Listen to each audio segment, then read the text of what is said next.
How and why I moved from Egypt to Barcelona. So it all started 5 years ago when I made the decision. I've always wanted to move, honestly. I always felt like Egypt was not the right place for me because I'm such a carefree person and I'm adventurous.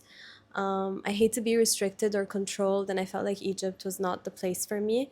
And my dad is like very traditional, very traditional Egyptian dad. My mom is more open.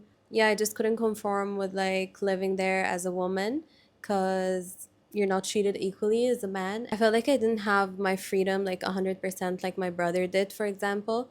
My brother didn't even have it 100% because we both lived with our parents and we lived under our parents' rules.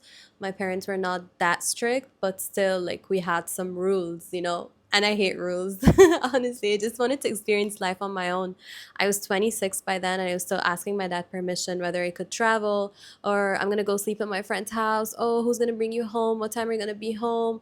If I'm too late, he gets worried. He calls me. Like, I understand. This is like normal in Egypt. My dad isn't like that strict compared to other dads in Egypt. He's a normal dad. But still, I just wanted to explore life, and I was still traveling on vacation and everything, but I just wanted to live life on my own. I wanted to do life on my own. There was a time I was unemployed and I decided to study Spanish, and it was just by coincidence. I wasn't really looking to move to Spain or anything. I've never been to Spain even. I was studying Spanish. I went to Spain with my best friend on vacation. We went to Barcelona, I went to Ibiza.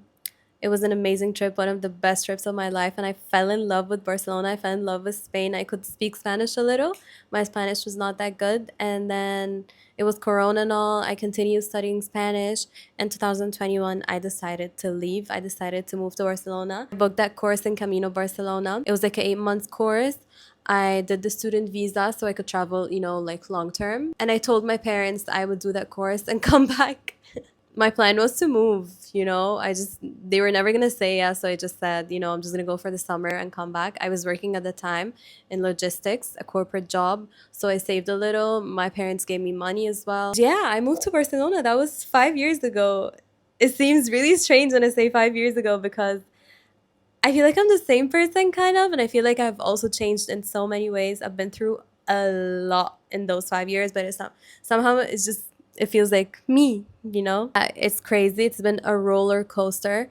So I got the student visa. I studied in Camino Barcelona. I really recommend this school, by the way. It's amazing. I met two of my best friends there, and we're still best friends at this very moment. It's very, very fun. You meet a lot of people. You go on trips, sightseeing tours. You do paella. They give you flamenco, salsa classes. It's super fun. It's not like a regular, boring academic school. You learn while also having fun. It was amazing. And I was sharing a house back then with a girl from Argentina. She helped me a lot, and it was the first time I share a house with someone. It was so overwhelming. Honestly, I feel like it's not for me. Like, I feel like it's not. I found my house through Idealista. Idealista is an application where people look, to share an apartment, to rent a room at someone's apartment or whatever. I remember I rented this really small room, and the house was in Gracia, the neighborhood of Gracia. It's a really, really nice neighborhood. I have amazing memories there. And it was the first time ever in my life that I feel free. It felt amazing. It was a bit strange though because I wasn't good at cooking. Like, I barely ever cooked back home. And I was learning to do everything by myself. It was an amazing experience, honestly. Apart from the fact that I had to share a house with someone, this was a bit too much for me because I'm a person that wakes up if someone breathed next to me.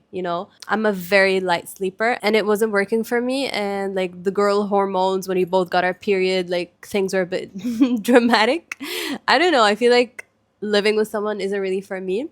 But at that time, I couldn't afford like renting a house by myself, so I was renting a room at her apartment. I was supporting myself by doing content. It was the first time that I do it full time because back in Egypt, I was doing it like something extra. It wasn't my main job. I was doing corporate mainly. That was my main source of income.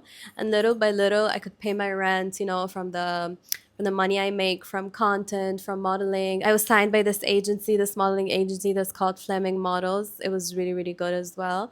And little by little, things started working out for me until they didn't. And I'll tell you why in the next video.